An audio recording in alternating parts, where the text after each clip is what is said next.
EMI बन रहे नहीं। डरा रहे क्या? देखो हाँ और तुम्हारा नाम क्या है? वो पूरा आपको कहीं को जी पैसे कौन है? तुम्हारे एजेंसी वाले भर ले। हाँ? ऐसा बात नहीं कर रहा, रॉडी जैसा बात कर रहा। ऑफिस आओ करके धमकी दे रहा मेरे को। మీ పర్మిషన్ లేకుండా డబ్బులు వసూలు చేయడానికి మీ ఇంటికి రావడం లేదా మీ ఆఫీసుకు వెళ్ళడం అనేది కరెక్ట్ కాదు. ఇది ఇల్లీగల్ యాక్ట్. అలా ఎవరైనా చేస్తే అస్సలు సహించకూడదు. మీరు వాళ్ళపై చట్టపరమైన చర్యలు తీసుకోవచ్చు. రికవరీ ఏజెంట్ల కార్యకలాపాలను కంట్రోల్లో ఉంచడానికి రిజర్వ్ బ్యాంక్ ఆఫ్ ఇండియా 2007లో కొన్ని గైడ్ లైన్స్ జారీ చేసింది. తర్వాత ఆ గైడ్ లైన్స్ ను 2017లో అప్డేట్ చేసింది. ఈ గైడ్ లైన్స్ ను రికవరీ ఏజెంట్లు కస్టమర్లతో ఇంటరాక్ట్ అయ్యేటప్పుడు తప్పకుండా పాటించాల్సిన అవసరం ఉంది.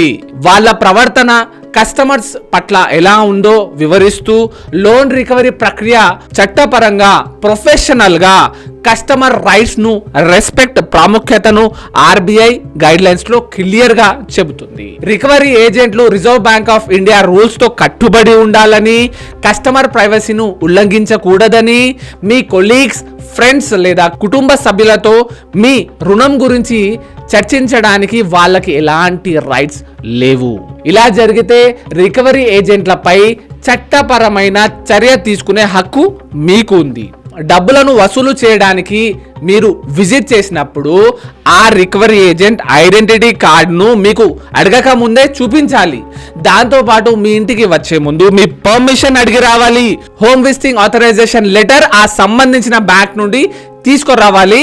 ఇది చాలా ముఖ్యమైనది. फर्स्ट ईएमआई भरने पूछने का आपको अथॉरिटी है? आपको अथॉरिटी है बोल के आए तो पीएस जाओ, कंप्लेंट करो जाके. चलो ఈ రోజుల్లో మెడలో చైన్ వేసుకొని పాన్ నములుకుంటూ గడ్డం పెంచి చేతిలో ఒక 10 ఉంగరాలు వేసుకొని ఒక రౌడీలా ఇంటికి వచ్చి డబ్బులు వసూలు చేస్తున్నారండి. వీళ్ళు రౌడీలా రికవరీ ఏజెంట్లా అనే డౌట్ ఉంటుంది. ఇలా ఎవరైనా వస్తే అస్సలు భయపడే అవసరం లేదండి. ఎదురుపడండి, ప్రశ్నించండి. ఇంకా వినకపోతే ఫోన్లో వీడియో తీయండి. ఇది మీకు ఎవిడెన్స్ గా రేపు పనిచేస్తుంది.